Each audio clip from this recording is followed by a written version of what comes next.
You're listening to Victory or Death, the podcast for content creators.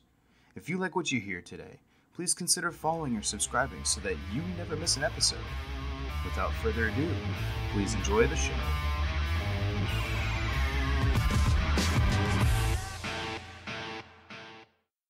Welcome to Victory or Death, the podcast for content creators. My name is Elijah McDougall, and this is my co-host, Dan Dorn. Hello. Garrick Whaler's out today. He's gallivanting in Oregon somewhere, so wish him the best. So, we're going to start off with a little bit of a check-in today. Dan, why don't you tell me about what's been going on in your YouTube career so far? Yeah, I'd be happy to. So if anybody has listened to the first episode of the podcast, they would know that I was thinking about switching from a weekly schedule to every other week, creating a video. And so I actually did not create a new video last Monday, but I spent all of that time that I normally would have been creating a video on planning for the next 6 months. Just video ideas and things that I could be able to do, and just sort of placing them in slots over the next few months, which is totally flexible, but just to have something there as sort of a plan A. And then if I need to do anything different, I can always move some of those things around. Some of those videos will be harder to create, take more time, and others will be easier. And so if I need to shift things around, I can do that. But a couple of weeks ago, I put out a video in my Can Be G&E to learn from various other games out there, and it was my conclusions on Sekiro, which I had been playing for a little bit, and it was too hard. And so I talk about how I hope that Beyond Good and Evil 2 isn't like Sekiro. Oh, and for anybody that's just listening, I have a YouTube channel that is dedicated and devoted to covering news about Beyond Good and Evil 2, an upcoming space RPG by Ubisoft. Which looks and sounds super cool. So yeah, super let's ambitious. hope it lives up to the hype, right? Yeah, yeah. So with that content schedule, what do you think are like the two, I'd say, kind of like milestone videos that you're going to have in there? That is a good question. So actually, I'm hoping that I will have too much content to create, and I hope, because I've made a plan that doesn't factor in any sort of new news from Ubisoft about the game, and so I would love to be able to put a new video out on some actual news about the game. And so I can't say, I haven't thought about any of the new stuff as like major milestones. Some of the things that I think about that I want to get better at or practice at is like my response time to get a YouTube video out about a certain piece of news that is like super relevant, within a few days or weeks time, about whatever's new and whatever's fresh. And so I'm hoping that I'll be able to be flexible in that and cover stuff that's relevant as it's coming out. Yeah, and I think if you want to do a little bit of homework on how to do that, I'm sure you've got people in your gaming YouTube feed that do that. But a guy who is like stupidly consistent with that kind of stuff is his name is Houndish. I play a lot of Destiny, so I watch a lot of Destiny YouTubers. But that guy usually has a video out within 4 hours of news dropping. Wow! Oh my gosh! So the way that he does it, though, yeah, and it's something you might want to look into. He's got canned gameplay footage or B-roll footage that isn't going to get copyright strike, basically. Okay. And so he uses that, and then he just writes a script really quick, like after he reads like the This Week at Bungie article or whatever, and he basically just recaps everything that's in there. So In Yeah. theory, if you're setting notifications for yourself, you can basically get a notification saying, "Oh, okay, this article's out now," and then you can read that, jot down a script real quick, recapping all the important information, be Yeah. recording within like an hour, and then overlay your audio over that canned B-roll and just go. So there are like a couple of things I feel like that make that challenging for me right now. Hmm. The game's not out yet, and so there's like there's no like easy.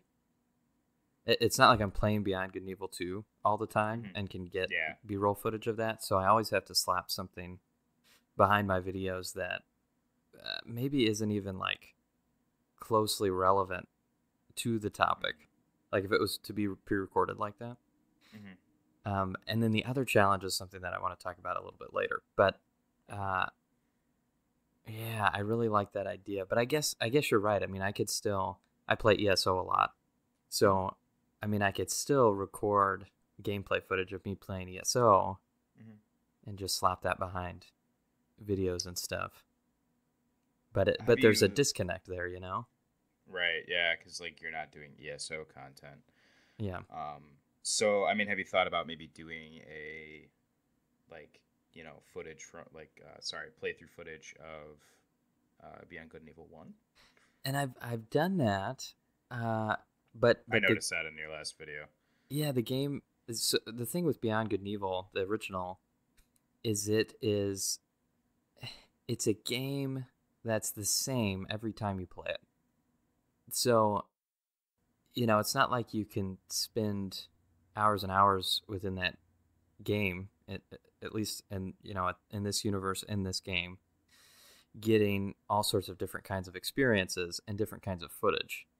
Hmm. Um, you'd be playing through the same campaign over and over again. And then I've also had sort of a feeling against wanting to spoil anything. So when I show clips of Beyond Good and Evil, I try to like not show them in context of anything. So Right. that if Yeah. someone was to like realize that they were stumbling upon a gameplay area that I had shown in footage, that they would still be surprised by it, and no story beats or huge gameplay surprises would be ruined. Yeah, that's definitely a good point. Yeah, so I guess in that sense, I mean, do you ever watch the like the live streams as they're going, or do you usually have to catch them after they've aired when they do that stuff? Oh, the last one that they aired. So they've only aired two since I've started my channel, Oh, and really? yeah, so one I guess it was like right before I started my channel, but I was still trying to like figure out, can I do this thing? Is this really possible? Am I able to do this? And so that's when that one was airing. And then the last one was airing when my family was on vacation. And so it was like, it was really sort of frustrating to have to watch from the sidelines and not be able to engage as quickly. Yeah. Do you know if there's any sort of limitation on you being able to, I don't know, like screen cap that and then just kind of have like some of that playing in the background? Because, like, especially for news updates, if you only are going to be talking for about 5 minutes, you Yeah. can just set that stuff on a loop. It might not be interesting, but that's kind of the point of the B-roll footage is like, if you want to watch it, you can. But the reality of YouTube right now is that a lot of people have premium and they're just turning off their screen and listening, a la Oh, a podcast, I see. sort of Yeah. thing. At least that's my personal use of YouTube. I know that some other people do like to actually still watch that B-roll footage, Yeah. but it does kind of get boring to watch the same clip kind of rotate. So Um, this is it's getting into I think I want to come back to this, but I was wondering if you wanted to talk anything about sort of your schedule or what you've been doing this past week or two. yeah, for sure. So what I've been doing is doing some legwork to get my other podcast interview. That's NTRVW. for all you crazy kids. All right. Basically getting the legwork on that done. I've got my my cousin, who's a pretty decent guitarist, working on an intro for me for interview, kind of coming up with that jingle. And I've also been reaching out to other podcasters, trying to set up some interviews, some for this show as well, kind of like a double dipping kind of thing, but mostly for interview. So that's been kind of the fun thing the past week. But I'm also switching jobs here in about 3 days. So yesterday was my last day at a job that I've been working for a year and a half. So I'm finally getting out of retail, getting back into my field of copywriting. So my past 2 weeks have been also kind of getting my affairs in order at my current job and working longer hours, because I had literally just signed up to have more hours as a part-timer right before I got this other job. So I had to fill my last 2 weeks at a higher hour ratio than I'm used to. So it's been busy. It's been flying by the seat of my pants, but I've got some really exciting interviews. One of them is with an author who's written quite a few books. Oh, cool.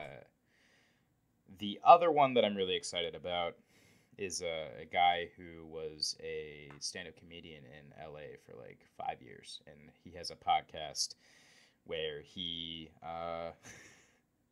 it's an improv podcast where he basically spoofs conspiracy theory stuff.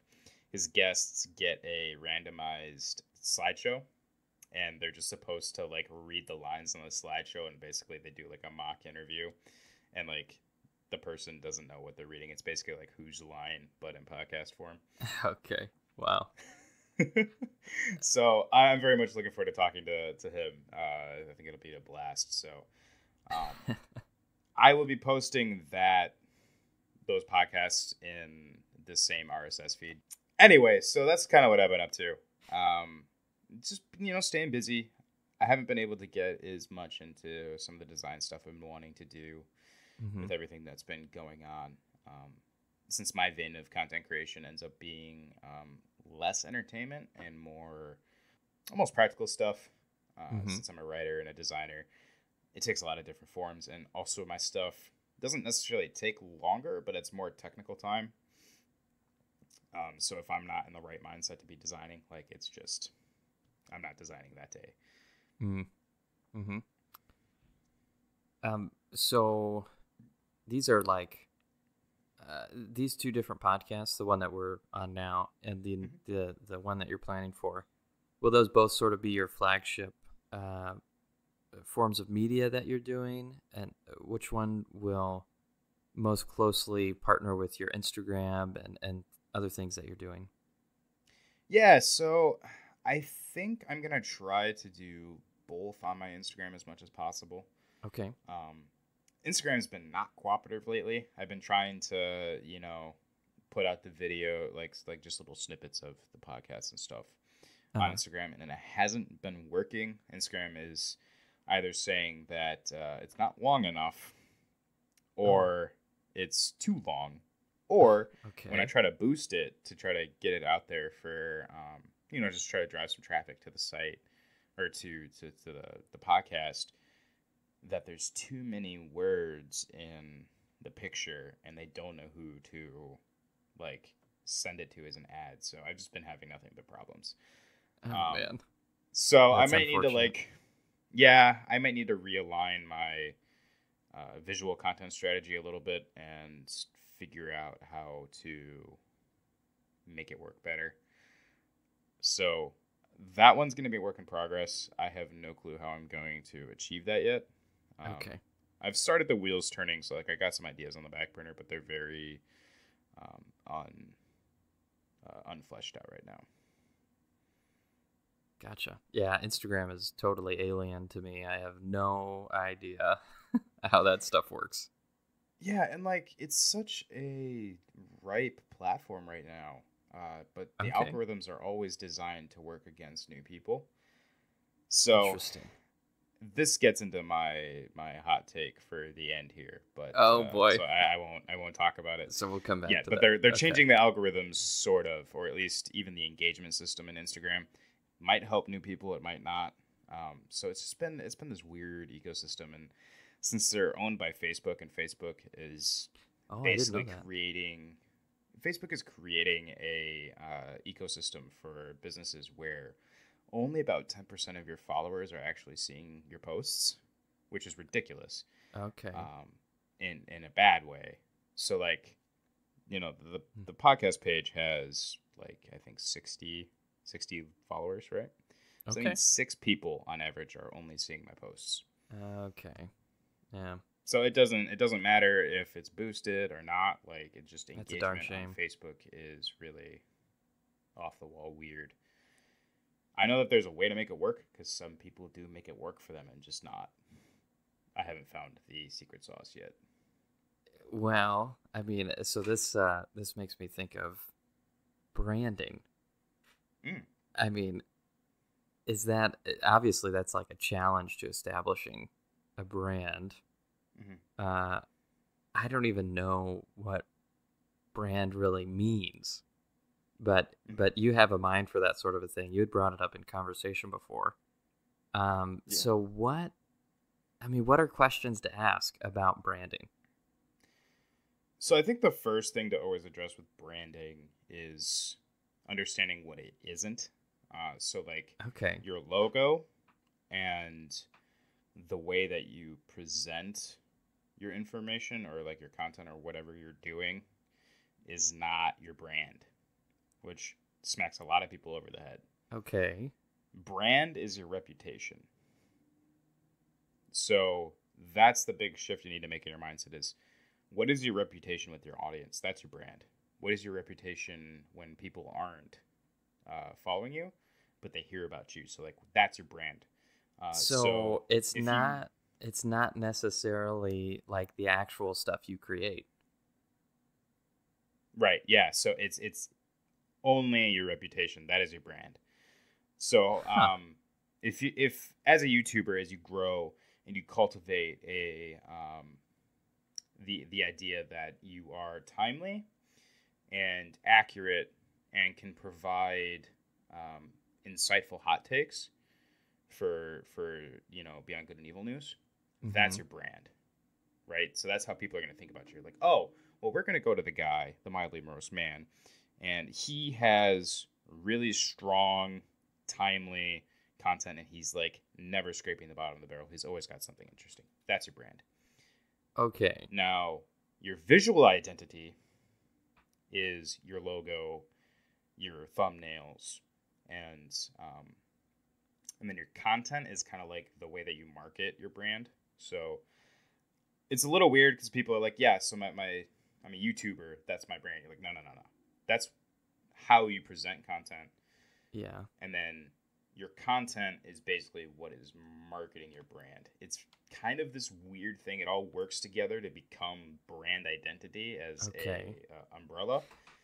So But I it's mean I realize that I'm thinking about this wrong, or I was thinking about it wrong, because I was thinking about, even just now as we were talking, that the way and the things that I use to create content, especially from a visuals uh, component, is my brand.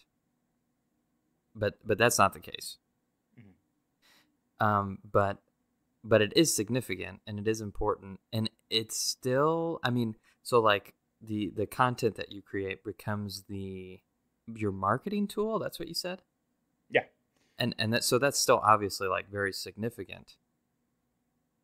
Yeah, absolutely. Because if you have bad content, Mm-hmm. no one's going to care about your brand. If you have a really disgusting logo, like your visual identity, if it's really like subpar and like doesn't have anything to do with what you're trying to communicate, it's nothing. Like, people are going to be turned off.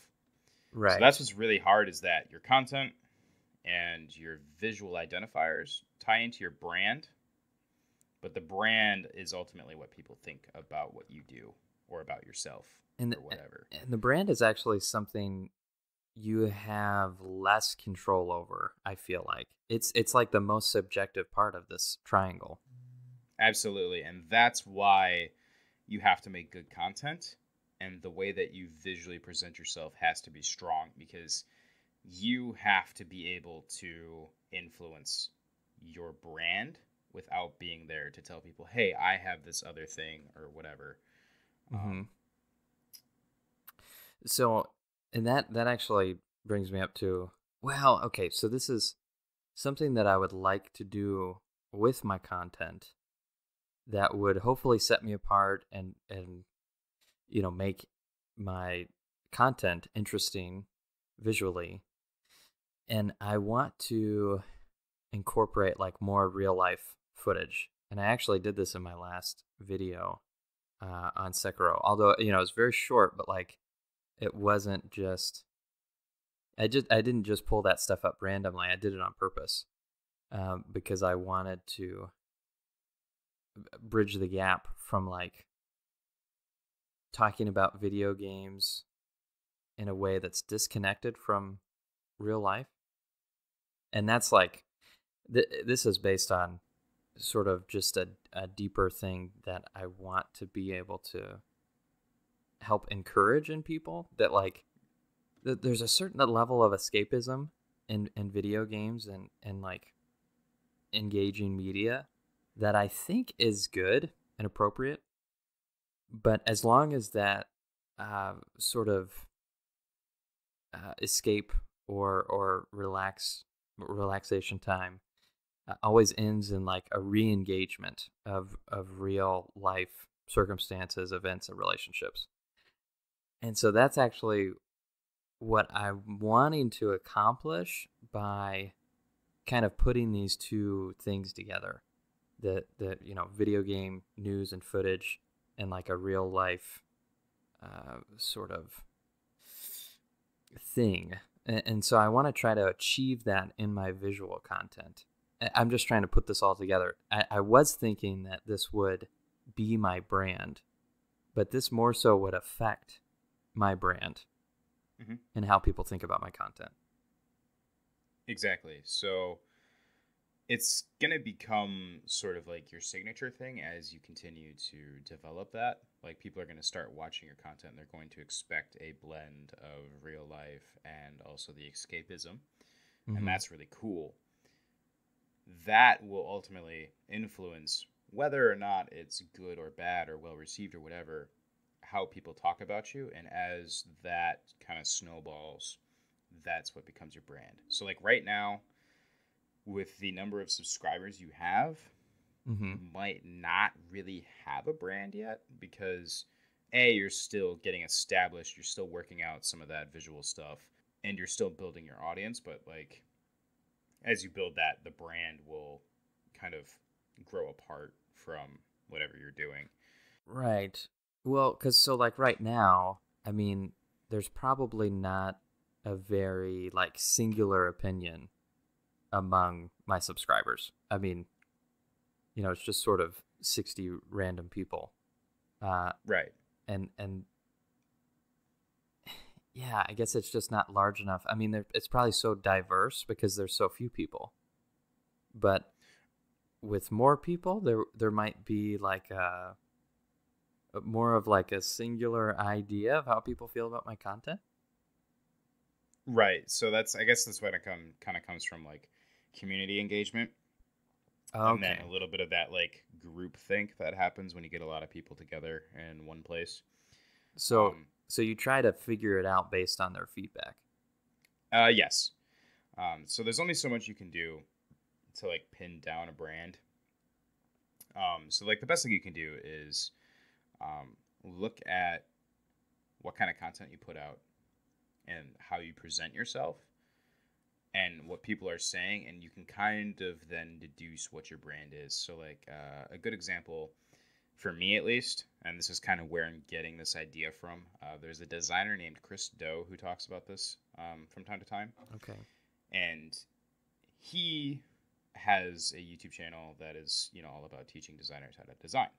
A lot of people think that the brand is The Future, which is the name of the channel, and their color scheme and all that. That's not true. The brand is what people think about Chris Do, the host of the YouTube channel. He comes off as very wise, but very like cutting and like decisive. He Okay. doesn't waste a lot of time, thinking out loud. He is very quick to cut people off if they're rambling, and he's like, "Okay, well, like, what's your question?" He doesn't give them time to waste his time.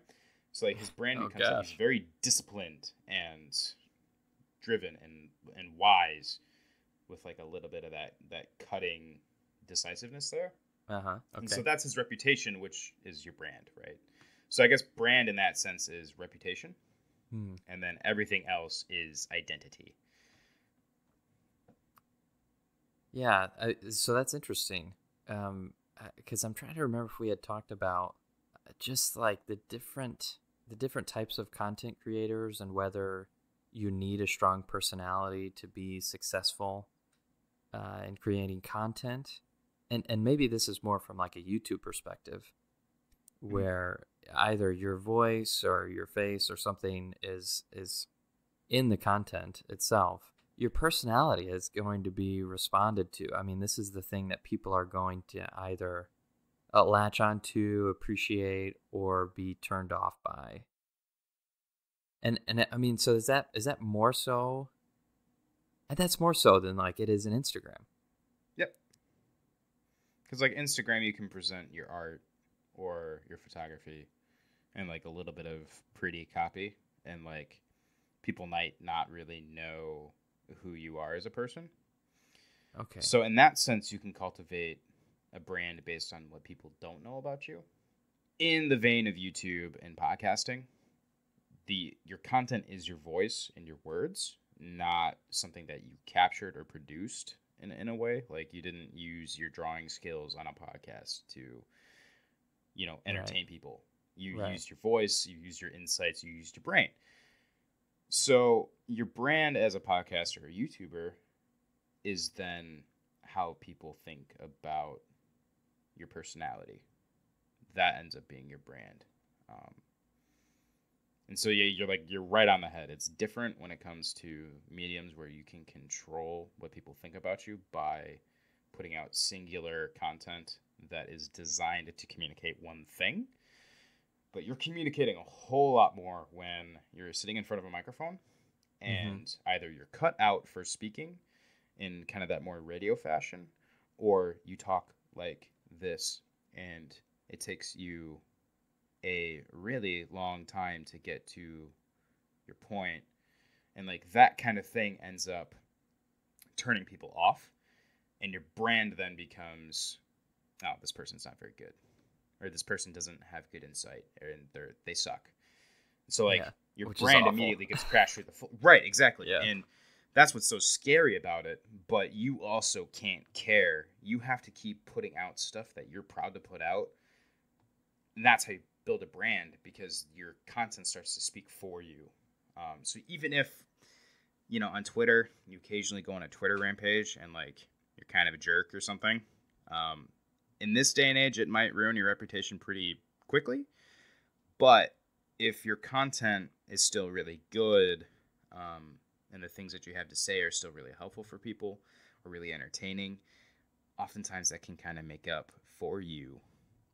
And so your brand can still be salvaged by like what you put out. Yeah. That actually that makes me think of a comment that I just recently read on YouTube. That was a channel engaging in a community post. Mm-hmm. And so the first comment was something to the tune of, why aren't our videos getting as many views as we think they should?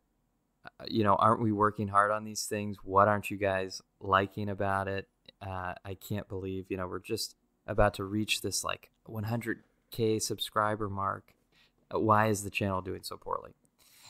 And then it was like maybe a day later, they made another community post that said, look, we're sorry, things are going so great. It's not that we're not grateful. We just want to know more of what isn't going right, because our videos are sort of declining in views and things like that as our subscribers are going up. So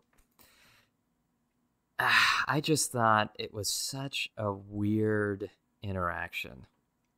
I I think anytime, like as a creator, that you get mad at your audience, I feel like you should be careful to like post that and make it public, because it just felt off. It just didn't feel like, I don't think like what you're complaining about and the way that you're doing it is not even going to be beneficial to like the goal that you're trying to achieve. And so it just felt self-defeating. Absolutely. And you have to curb any sense of entitlement when it comes to content creation. Your audience owes you absolutely nothing. Yeah. That is the ultimate nail in the coffin for a lot of content creators who are doing it for attention. Because when they're not getting the attention, they flip out and they get really nervous and really insecure. And they start feeling like they're a failure. And that is like the recipe for like a crash and burn. You have to be doing the content, whether or not there's people listening, whether or not there's people watching. But And at the same time, though, I mean, now I'm thinking about it a little more. These guys, this is their job. It's what they do to make a living. So if the channel's not doing well, then that means that money's not coming in for their life, you know? yeah, that's true. But I think, again, because it's a direct to consumer market, your consumers owe you nothing. And if you're not getting engagement, it means you're doing something wrong. And you need to figure out what you're going to do to re-engage people. Because it could be that their content, while it's good, might just be stale. And people don't care. Mm-hmm. Okay, so like you're sitting there and you have like data showing that your videos are declining, but your subscriber base is growing. So is it possible that whatever video you put out a couple of months ago that's still getting a crap load of views is what's driving your numbers upward? Right. You need to look at that and say, so why is that one doing good? And then why are these other ones doing bad? Mm-hmm. And if the other ones are doing bad for the same reason that that one's doing good, it probably means that you need to go a different direction. And I know that might sound a little contradictory, but you hit lightning in a bottle. You can't always get it another time because it might not be entertaining in a different video, you know? Right. And people, when they see that high engagement, they tend to like, they tend to comment. It's when they see low engagement that they might just throw you a thumb, or they might not even throw you a thumb at all. They might just get a view and walk away. Mm-hmm. So that's where you almost always have to be putting out some sort of banger content in order to stay relevant. And that's what's really hard about content creation, which people who are doing YouTube as a form of entertainment, it ends up being a really sketchy scenario because as soon as people stop being entertained, you're done for. Yeah, it's like so volatile. I mean, nothing. Yeah, just up in the air, really. Right. So part of like developing your brand then is cultivating that idea of saying, okay, I know what my brand is. I know the content I'm putting out. And then being willing to like level that and say, okay, we're doing something different if your content's not working and like you can't sustain your brand any longer. Mm-hmm. It's okay to rebrand, but you need to basically come out swinging. So you need to like communicate with your audience and say, hey, I know that you guys think I'm this kind of person, and I appreciate that you think about me this way. But I need to take a step back because I'm losing a large majority of my audience, and I would appreciate if you guys give me like a month or two to figure some things out and then come back swinging. Oh, that's a good point, because I never unsubscribe from a channel because they're not producing content. I always unsubscribe from a channel because they're producing content that I don't care about. Exactly, because they've cultivated, whether you liked it or not, they cultivated content that influenced how you thought of their brand, and you deemed that brand not necessary for your consumption. Boom, subscriber lost. Yeah. And like in a pool of like 100,000 subscribers, that might not feel like a lot, but if one person's thinking it, then a lot of people are probably thinking it too. Mm. They just might not have arrived at that thought yet. Yeah. So you're not ever going to see an avalanche of subscriber loss unless you do something really awful. Yeah. Well, and some people might jive with the change. So that's possible, but I guess more communication is better. Absolutely. And communication is what influences brand overall. You have to be consistent, and you have to be careful what you say. Because if you start speaking as if you are entitled, it's going to turn a lot of people off, because it's going to take whatever your brand was from like how professional you were to like, you owe me, and it's going to be inconsistent, and they're just going to drop it. They're going to say, nope, there's something wrong here, and walk away. Yeah. So that was actually I sort of jumped the gun, but that was my hot minute take for media. Awesome. Yeah. So what about yours? What are you thinking? Well, okay. So my hot minute is hopefully going to be not longer than a minute here. I'll see if I can read it in. So Instagram is potentially going to be hiding likes from other people. So like you as the person putting stuff out, I heard about this. Like you can see this, but other people won't. So you'll see like so and so and others liked this post. Mm-hmm. So in theory, it's going to be something that will help alleviate avalanche liking, where like people are just liking stuff because there's 30,000 people who like it, and you're like, oh, 30,000 people liked this, I probably should like it too. Which, cool, good, because that means that big content creators aren't gonna just get automatic engagement because a lot of people like their stuff.